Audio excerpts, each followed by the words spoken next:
good afternoon, Dr. Reinhardt. How are you, Bradley? I'm fantastic. My name is Bradley Carpenter, and I'm a professor of educational leadership here at Sul Ross State University, and I'm with my wonderful co-host, the fearless leader of Alpine ISD, Dr. Michelle Reinhardt. Hey, go Bucks. Excited to be here with y'all today. Bradley, tell us a little bit more about what we're hoping to do on this podcast. Yeah, I think what we want to do for this podcast is really lift up and connect rural leaders from across Texas and beyond. I mean, that's the hope, that we reach people in Texas and then beyond. Those folks that are leading in rural context often don't get the attention that they probably deserve for all the work they put in. Absolutely. And so we want to create a family of people where we can provide tips and celebrations and successes and hear from leaders about what the challenges and obstacles are and how they intend to solve those challenges and obstacles. I love that. And when we were meeting in a local coffee shop, of course, talking about this idea, we were really focused on, how do we connect? How do we equip? How do we empower rural ed leaders to keep doing the hard, but such important work of leading within their rural communities? Yeah, we've talked about this, but to share it with the audience, why do you think it's important to connect and equip rural leaders? Yeah, and so this can be lonely work, as you can imagine, in rural communities, but there are actually so many of us across the great state of Texas and across the United States doing this important work, and we're stronger together, right? We can learn from the expertise of the people right down the road, across the state, across the country, and really this podcast is about doing exactly that, amplifying and spotlighting the great things that are already happening in rural ed leadership and connecting people to those other exemplars of great leadership to see how can I make my leadership even better for my community. And one of the things that I really appreciate that you talk about is looking at rural leadership from an appreciative standpoint versus a deficit. Talk to us a little bit about why we need to look at it from a different lens. Sure. So like if we had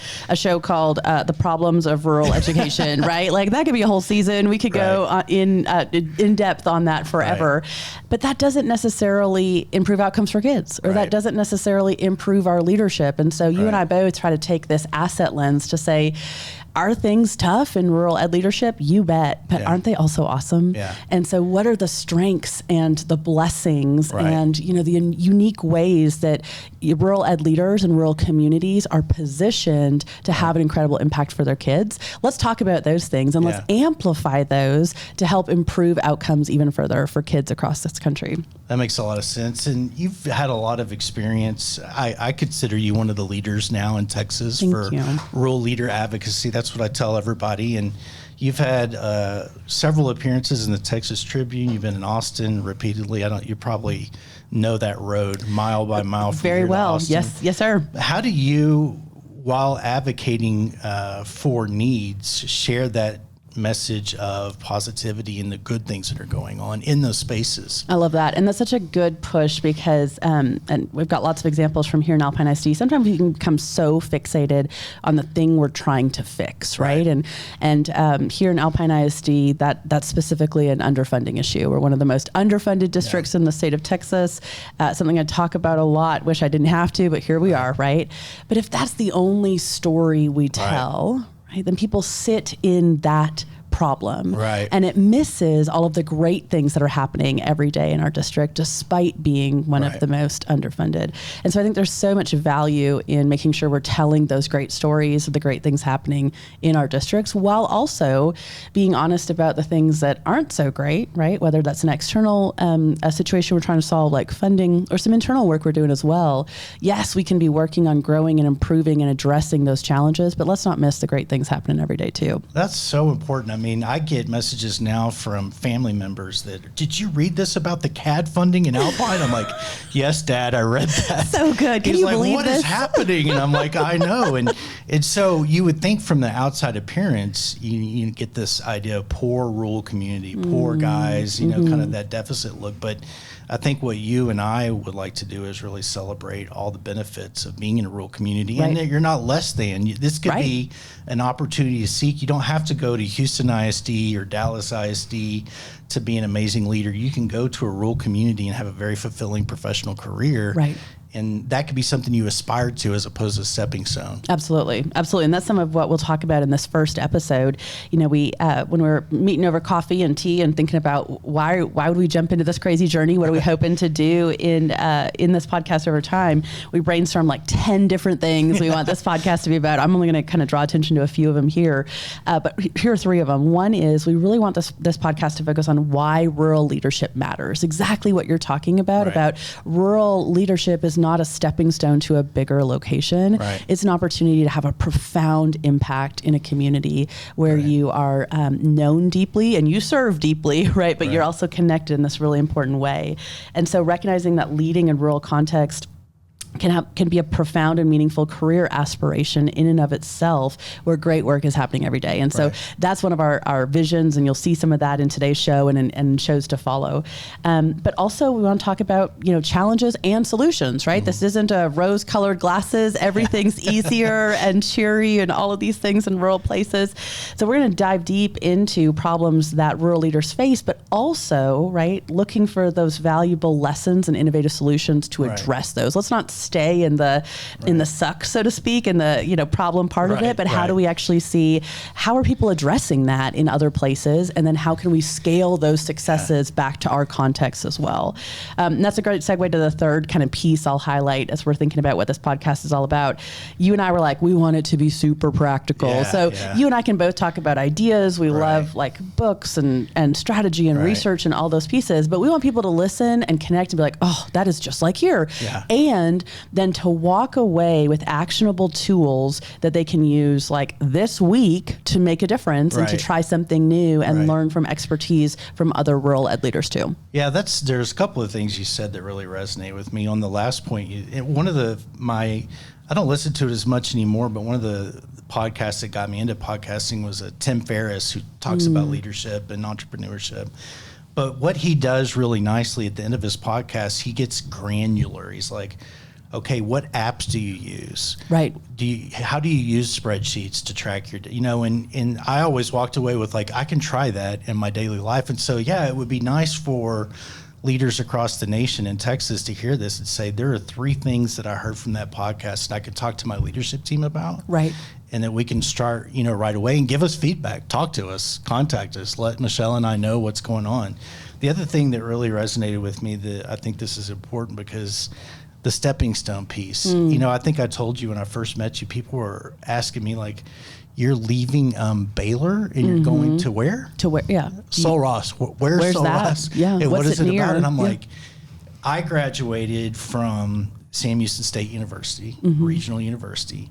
And then I got into a prestigious PhD program, and the people around me were from Berkeley and all these different places. And so I always felt like there was a little bit of elitism as to looking past regional universities.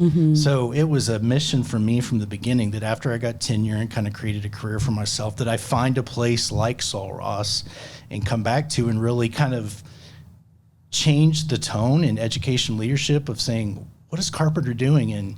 And see if we can start getting some of there's talented professors already here, but getting some of those people from elite programs to start looking at other spaces to go to. And I think that's what you're talking about with Alpine. It's not a stepping stone. It's a beautiful place to be. Absolutely. And, my kind of similar storyline or parallel storyline was just honored to be accepted into the Harvard Doctor of Educational Leadership program. My husband, not so honored. He's a West Texas country boy through and through. And when he found out that included a move to Boston, Massachusetts, he was like, excuse me, good luck to you, right? We'll be cheering you on from Texas. So I had to do some negotiating there to get him to come up with me. But one of the first ever rural leaders accepted into that program. And then also someone who went with the goal of returning to rural afterwards. And that's really cool. And so proud to have done my my residency at the smallest school district that has ever been a Harvard Graduate School of Education partner in Rankin ISD with 300 students. Rankin ISD. Yes, love it. Another West Texas district, but really again focused on how do we take these great like learnings and insights and research about strong educational leadership, but then how does that look different in rural ed, and what are the lessons learned there? And I just strongly believe that every every community, regardless of size, regardless of zip code, deserves an incredible leader. Yeah. And that's really what we're trying to do with this podcast too, is really connect rural ed leaders from across the country who are doing this great work and are looking for other people like them who are just passionate about strong leadership for kids. So before I put you on the spot about some of your research, I wanted, and I'm putting you on the spot now, before I put you on the spot next, I'm going to put you on the spot now. And I know you probably know some of these statistics off the top of your head, but talk to us a little bit about how many rural districts or the percentage. I don't think people know listening to podcasts that most of the United States, right, is rural districts. Which is wild because people, like, one of the things we're going to talk about, one of my kind of big pieces of research, or really it was something that I'd experienced, but I didn't have a term for it before I went to Harvard, kind of did my research in this area and was like, oh, that's a thing. It's called rural invisibility. Okay. Yep. Been there. So, but to this idea that, rural schools often exist in the shadows of the nation's discussion of educational improvement and reform, right? We're talking about what's going to be done in this big district, or when legislators are writing bills, they're not reaching out to small school superintendents saying, how is this going to impact you and your 800 students or whatever, right? We're often in rural districts missing from state and national dialogue. However, we're then conversely expected to implement all of these things that other people who are not in rural situations cook up for us to do, right? Sans funding. Right. Yeah, unfunded, of course. And so these programs, initiatives, legislation, all of that is often designed for urban realities and then kind of forced on us in rural. And so this is an example of what Tekin calls rural invisibility. I'm like, oh my gosh, that's such a thing. But in actuality, there are so many more rural students in the United States than people might know. And so 1 in 5 students in the U.S. actually attends a rural school. So 20% of all kiddos, right? Even though it sure doesn't feel like we have 20% of the say.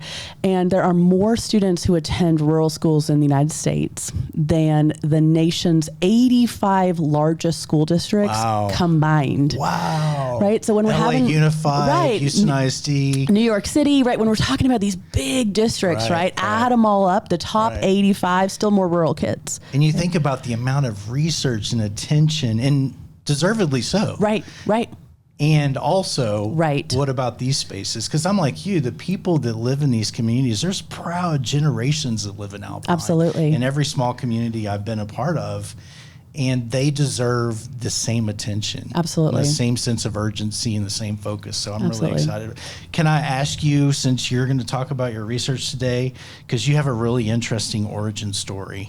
I mean, tell us a little bit about where you came from and how you ended up in Alpine, Texas. Okay, I got to give you the short version because the other version is like over dinner and and a drink afterward. Yes.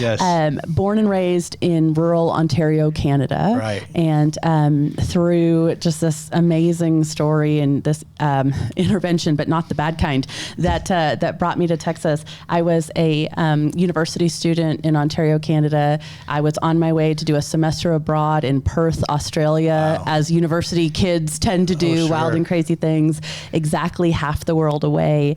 I had some student teaching weeks that I had to do as part of my teacher training program in Canada.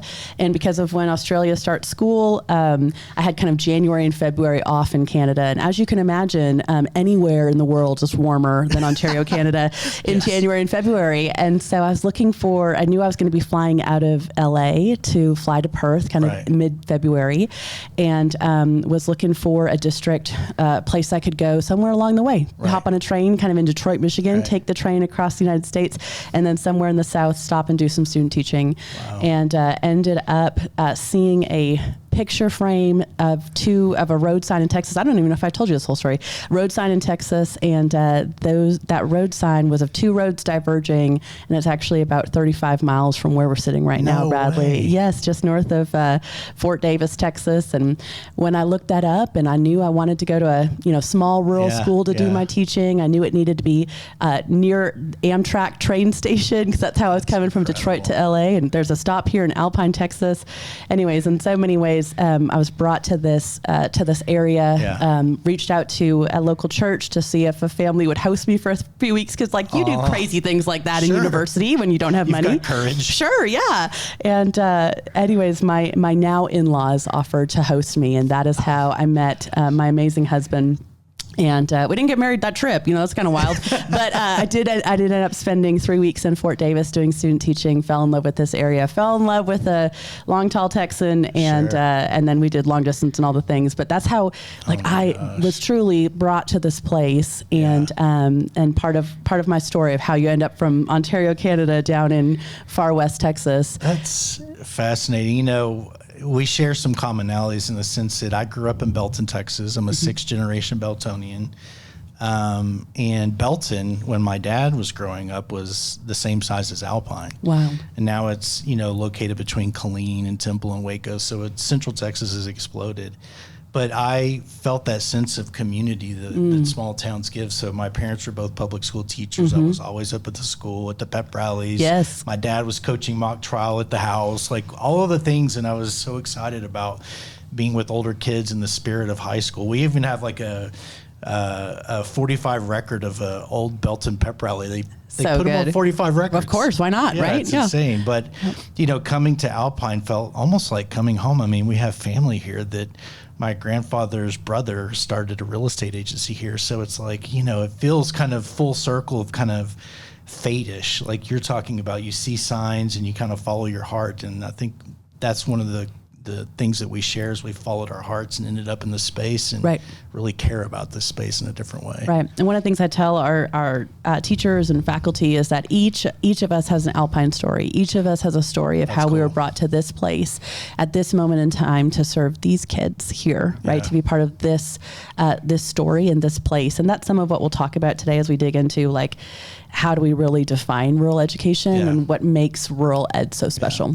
Well, let's get into it. I want to hear a little bit about your research. When you first said rural invisibility, I'm like, that needs to be a t-shirt, a bumper sticker. Right. I mean, absolutely. That needs to be something. So tell us a little bit about how leaders can amplify their voices and ensure that these districts receive the attention and resources they need. Right. So first we've talked about like why this is a need, right? That again, we often as rural schools exist in the shadows.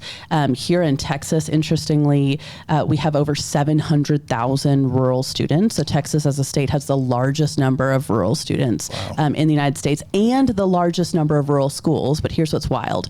Exactly 0 facing rural positions at our state education agency. Say that again. Yeah. So like, again, the most kids, most schools in like rural schools, rural kids, and exactly 0 facing rural positions. And so that's an interesting, kind of setup that we have here. And so to your point, right, what are the things that rural leaders can do to amplify their voices within systems that aren't really designed around us, right? And so here's what I think about for that. First, I think about the great work that we do locally, and no one's working harder than a rural leader, right? You're probably driving a bus on some days and then, 10 other things all at the same time. But one piece not to miss is the intentional work you can do locally to be telling and amplifying your story, right? Whether that's through Facebook, Instagram, whether that's through, we have a radio station here. So every other week I do a Buck Banner radio show, right? Maybe your community has a newspaper or the next county over does. Could you write a column once a month? What are the ways that you can kind of stop in the midst of the busyness and capture the great things that are going on and share them, because you're seeing them every day. Your teachers are seeing them every day. But sometimes for our parents or community, what they see is like drop off and pick up and then the occasional social media blow up, right? So how do we capture each of those moments from like, hey, look at this. Oh my gosh, look, this concrete work's happening for this new playground. Oh, look at this. Or celebrating this kiddo. Anything, small things throughout the day that we're helping tell that story of the great things that are happening every day. They're already happening. You're just capturing that and sharing that with your community. So I wanted to ask you, like in my doctoral classes, I'm always like, but how does that work in reality? So this is the practical piece for leaders.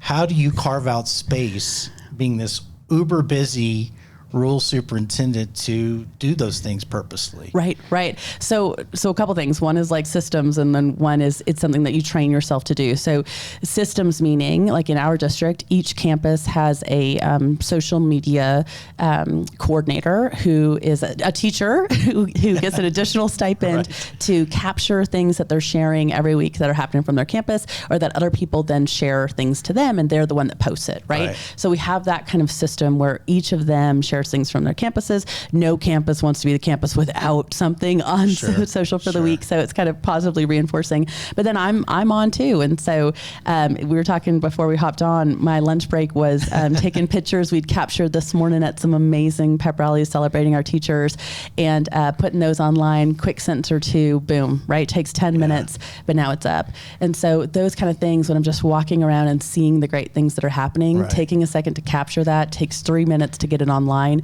but it helps create such a positive sense within our community of, wow, look what our school's doing, right? You've got to have some good people around you that support you, kind of protect your calendar, and also I would think that have bought into your vision of this is what we're doing. We're celebrating out loud to let people know. Right. And to help them see the good. Yeah. Right. And so then my next kind of tip on that would be, so you're doing this work locally, right? But then thinking a little broader, what's your next kind of regional piece? Is there in our case, it's 2.5 hours away to the nearest Starbucks or the nearest airport, right? Depends on what you're measuring there. But then what are the different kind of media outlets there, and how can you're not going to share everything with them. They don't care that our concrete just went in for this, but once a month, what are the things we're amplifying up to that next level to get some coverage on some of those issues? So again, they're seeing the great things that are happening every day. And that's really our approach that we've taken from, let's start within our community, celebrating all these avenues, then go up to a regional approach. And that's landed us in, some state level publications, Absolutely. Texas Tribune, Texas Monthly. If you're outside of Texas, I'll just say these are a big deal in Texas, but helping really, they want to be connected with this great work that's happening on the ground. And a lot of times it's happening inside our school's walls. We're just not telling that story outside of that context. Well, listen, you're going to have to endure me bragging about you sometimes as we do this podcast. But that's intentionality. I mean, being in Texas Monthly, being in Texas Tribune as much as you had, it's an intentional effort. And I think it doesn't just benefit Alpine. It benefits all those other rural communities that have the same challenges and the same, beautiful things about their districts as we have. Right. How would you describe rural schools' unique identity and strengths beyond just we're not just suburban or urban? How are we different than urban and suburban? Yeah, I love this question because when I was doing my research, I found that rural communities are often defined by what they are not, right? And so I didn't know kind of ahead of going into this that there was actually this I think it's NCES, but it's a national designations for each or for each community about whether you're an urban or a suburban or rural or town or all that. And it's National Center for Education Statistics. There it is. I had to write it down because I wouldn't remember it. But they actually have these, they define school types based on location. And these are literally what they call the designations. They call it an urban-centric locale categories. Okay. And so that's a lot of big words there. But basically what they're saying is they say, okay, this is urban, this is suburban, this is not, so that's rural, right? And so it's kind of this other category, right? Yeah. And so when you're pressed though, but what does it mean to be rural? Yeah. What would an asset base, going back to some of our themes for the podcast, rural centric definition of rurality actually be? And so I'm like, I don't know, but there's researchers who work in this space, right? And so Marietta define it this way. I had to write it down because I thought it was so good, that they define rural locations to include the defining characteristics of knowing and being known by everyone in the community. For better or worse would be what I would add to that, right? But all the folks. Living far from amenities is also a defining characteristic. And then having common social events and experiences, right? I'm like, oh my gosh, yeah. Community. That is what it means. Yes, community, together, family. Right? Yeah.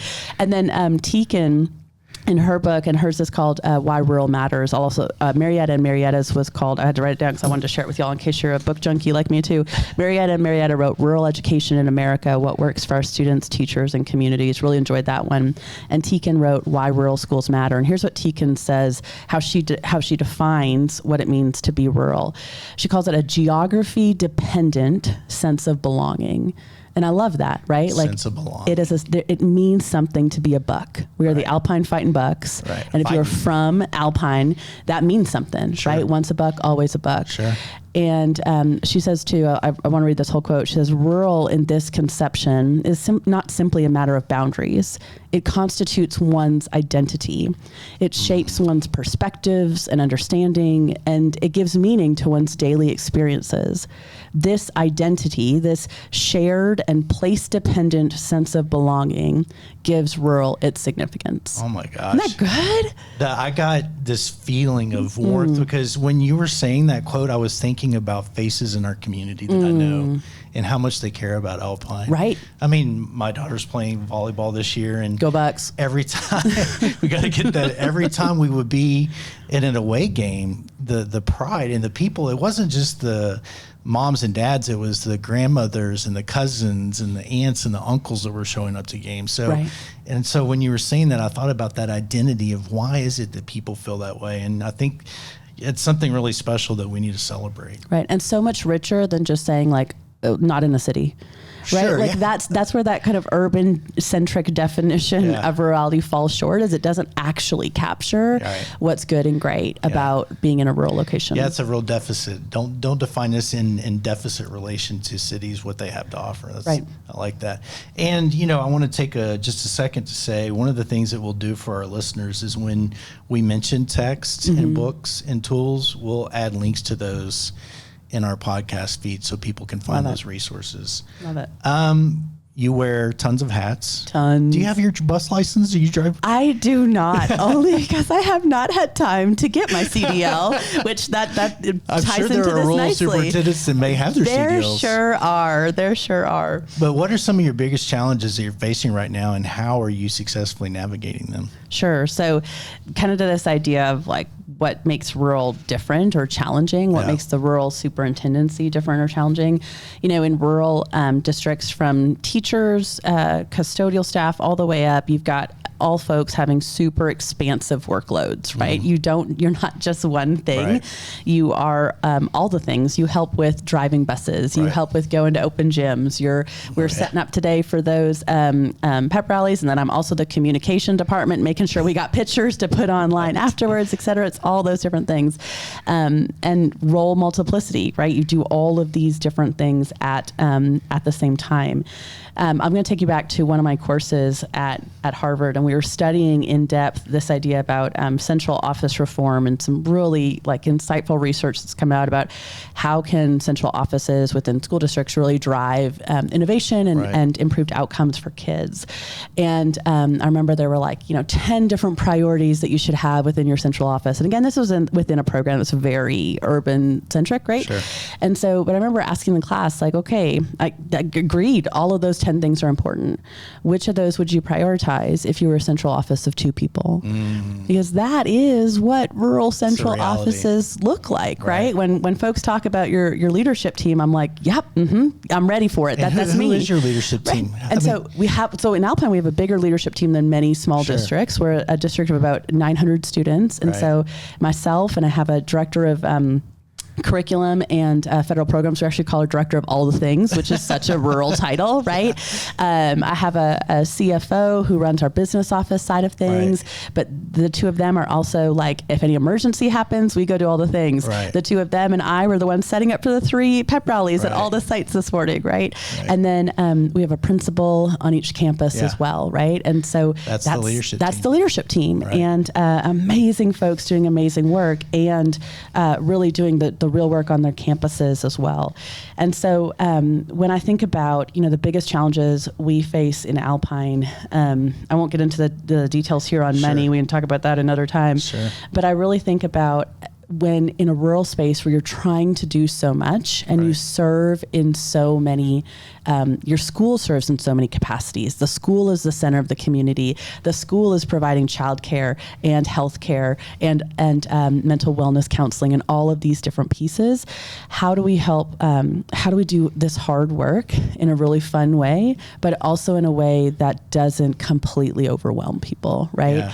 And so you're going to have people doing all of these different things. but it has to be sustainable and joyful for them to be able to continue to do that work to advance outcomes for our kids. So that's some of what I think about and kind of keep working on is, as we do so much, how do we make sure that we're doing it well and then taking good care of ourselves too? Let me ask you another practical tip for our listeners. How do you manage your calendar? Do you have people help you manage your calendar? Do you have, I've heard different superintendents talk about breakthrough principle. I mean, there's different ways to structure. Your calendar has to be insane. How are you managing your daily time allotment? Because those are where your values are, right? How you spend your time is where your values are. Right. So also in our central office, the person who really runs the district, you know it, is my administrative assistant who does an incredible job. Miss Marcia, she is incredible. Yeah. And really, you're absolutely right about like your calendar is your priority. So I have certain things blocked off that I try to do. I try to be on campuses for morning drop off at least once a week, right? That's joy for me, right? Getting to see our families, getting to see our kids, walking in the morning. Right? It is. It's like, I need this shot of joy to go work on that compliance thing for the state. Okay. So like there's pieces like that I try to keep carved in. Also, I really do try to be available to anyone of our staff, anyone of our parents, anyone of our community who wants to connect. So Marcia's juggling a lot of like, let me connect you with Marcia and she'll find time on my calendar, which sometimes takes a miracle. Right. But so like, I don't have a lot of practical tips there beyond, having a great person who really is working behind the scenes to make that happen. And then knowing too, what's important to you. What are your weekly priorities for that week? One thing I've been working on, and sometimes I do better, sometimes I don't. It's blocking out times for the things that are my biggest priority that week. Even if that thing means, this week I'm going to make that lunch with my kiddo at the elementary school, right? That. And so that's going to happen, and I'm going to move this other meeting so I can make that happen. So I think calendaring is definitely still an area where I have a lot of room to grow because I'm very flexible, fluid. I'll fit people in anytime. But that does lead to a lot of other kind of stack up of things that sometimes happens in the evening or on the weekends to catch up. No, that makes sense. Whenever I'm teaching EDD classes, and MED classes, I tell my students to schedule affirmation. And what I mean by that is I want you to put 2 30-minute blocks on your calendar this week. Love that. And those 30 minutes are reserved for handwriting notes to people you see doing a good job, walking into the classroom and giving someone a high five, giving somebody a hug, because we find ourselves so busy as school leaders that we've gone Monday through Friday just putting out proverbial fires, and you haven't really sincerely thanked the people that are busting their tails to make sure that the school does amazing things for kids. Right. I love that. Yeah, super actionable thing. One of my principals, I've learned this from him. He does this incredibly well. Is that within probably 2 hours of something happening, he'll send a quick text. So after a board meeting, he'll send me a quick text. Hey, you did a great job tonight. That's Loved nice. how you explained this part, blah, blah. We had those pep rallies earlier. He sent a quick text to everyone who made it happen. Hey, thanks for making that happen for our teachers. That was a huge deal for them. Y'all, that takes 20 seconds, right? But that intentionality of like, I'm going to foster that habit. And so I've been picking that up myself as well as, before I run into my next thing or at this time of day, I'm going to kind of pause and look back at my calendar from the morning and the 17 things I did. That's good. But send some follow-up on that so people know how much I appreciate the hard work that they've done that led to those things. Do you journal and reflect? I mean, do you journal? I do not. Does Facebook count? Like Facebook posts? No. I do think Facebook counts some because I love the way you interact with our community on Facebook. I think it's great. So funding is a small issue. The issue for us, unfortunately. Facetious, So obviously the people that are going to be listening to this this will resonate deeply. Infrastructure and common issues in rural districts, funding and unequal funding specifically. How are you advocating for financial equity to secure the resources that Alpine needs? And I think how many districts are in the same, I heard you explain it before, in this kind of unique place that Alpine is where we get hit twice with the same. Sure. So unfortunately, Alpine ISD is one of the most underfunded districts in the state of Texas, bottom 2 percentile in funding per student need. Do not recommend, right? Highly recommend Alpine ISD. Do not recommend that funding placement. Sure. And so it's interesting because before coming into the superintendency, I was frustrated when I was seeing that almost all of the rural education organizations in Texas have a financial focus. And I'm like, okay, whatever. Yeah, that's important. Ironic now, but that's important. But like, what about instructional improvement? Yeah. What about leadership development in rural places, right? Where are the organizations taking the lead on that? Which, spoiler alert, that's what Bradley and I are trying to work on, right? But then I ended up in Alpine ISD, brought here, love it here, and ended up in one of the most underfunded districts in the state. Right. And so now I do a lot around finance advocacy, which is super ironic when I was like, why is that the thing? Yeah. You know? But to this end, like, how do you begin to advocate for financial equity and secure the resources our schools need? I think about one is like understand the issue deeply. So when I came into this role, didn't know that Alpine was one of the most underfunded districts, right? We had to dig deep and do some research and kind of found that out. We're like, oh my gosh, but now I have really strong talking points where I can show you that the data to back it up about where They're we're in your at. back pocket. Right. Yeah. And this, y'all. And then also understanding what caused that. So there are two different kind of nuances of the state funding formula. Holler at me if you want to know. That's a separate conversation, but that keep Alpine in that bottom 2%. And there's about 150 districts in one of those have one of those losses, and another 150 districts that have the other loss. And we're in that very unlucky intersection of those two spaces that lose money to both. And so the blessing of that, if you will, is that I've come to know those nuances of the state underfunding formula very well, and have then been able to become a state level advocate about these issues, because in many ways, it's saying, like, do we believe in this level of inequity? Do we believe in this level of injustice for kids? Why do students in Alpine ISD in this particular zip code not deserve a fully funded education? Hard stop. And so to this end about, like, how do you then begin to advocate? I think it's that same kind of pathway we were talking about earlier. There's things that I do to educate our community on these issues, right? Again, through those mechanisms we talked about before, Facebook, our newspaper, radio show, et cetera.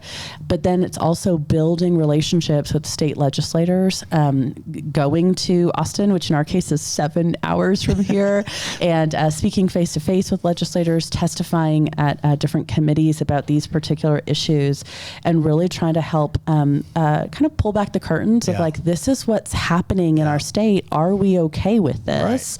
And if not, please, if not, right, then here's how we fix it. Because we don't believe that our state legislators have intentionally built this system to underfund rural schools. This goes back to the rural invisibility we were talking about earlier. And often we have to just shine a light on it and show, this is what's happening here, and here's how you fix it. Let's do this together.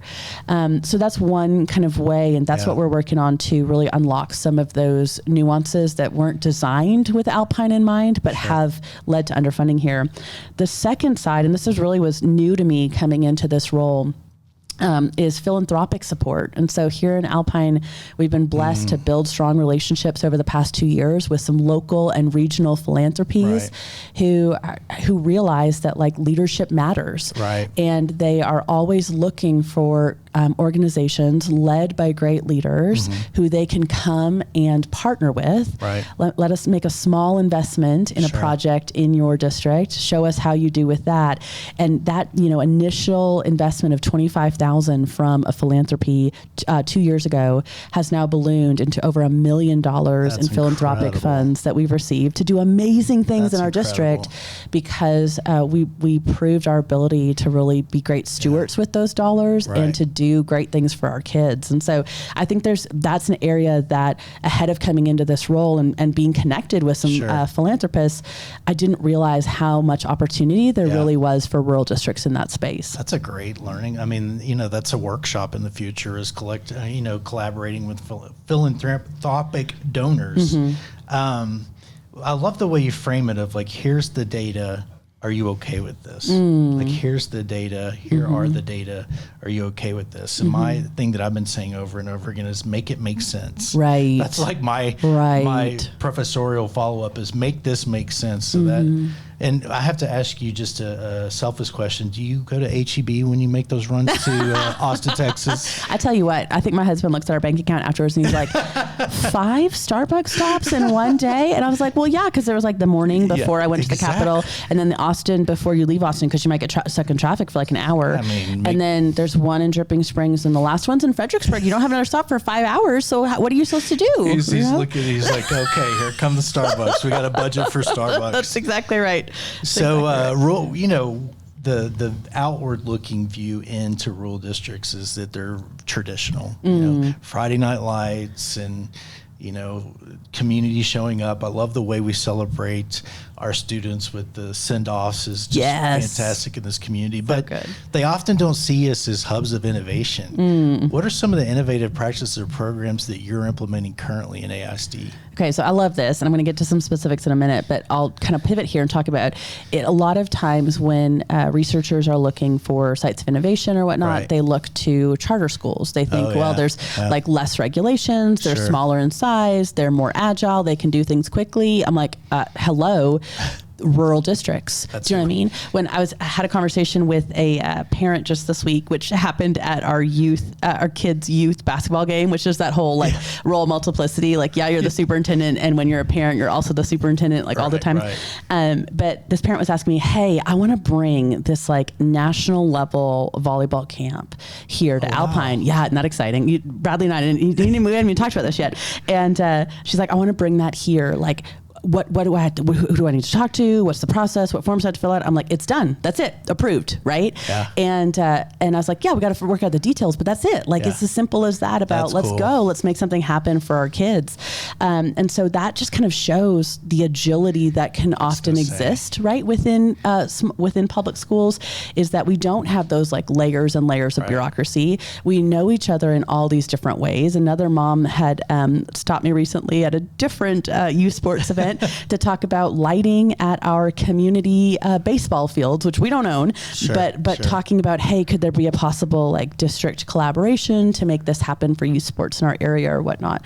And so I just think there's so much opportunity because we are relatively small and agile, right? There's not all this bureaucracy to kind of move through. And also because we're so interconnected. So we know the people to call or the person to call to get the number of the person to call to make things happen within our context, right? I love you're right. I mean, charter schools have been framed as the hubs of innovation, and I think there's nothing, well, I mean, besides some of the regulations, your ability to make choices with community, respond quickly, be nimble and aggressive, I think really stands out as something good for people to learn about. Right. So to your question, actually, about like what does innovation look like in Alpine ISD? We're doing lots and lots of different spaces. 3 quick examples. 3 years ago when I came in, Alpine as a community was identified by the state as a child care desert. We had less than 12 certified child care spots in our entire community for 210 children under the age of 3. And so we, in partnership with numerous organizations, our city, our county, Sul Ross State University, worked together to jointly fund the Alpine Child Development Center, which is now housed within Alpine ISD and provides child care spots for up to 75 kids aged 6 weeks through 3 years old, almost entirely grant funded. Wow. And so that's an example of how like childcare is peripheral to K through 12 education, if you will, but it's such a workforce determinant and a community development determinant, right? And we were the most proximal organization to that, but we couldn't do it alone, and we had to do it kind of together as a community. So we've had a lot of success there. We're doing really innovative work around career and technical education. I was going to bring up the RPrep stuff. Yes, and working with some neighboring rural school districts to think about, sure, if we had money, which we don't, we could all try to offer each of these programs in our own locations, but what if we try to offer them in a more regional approach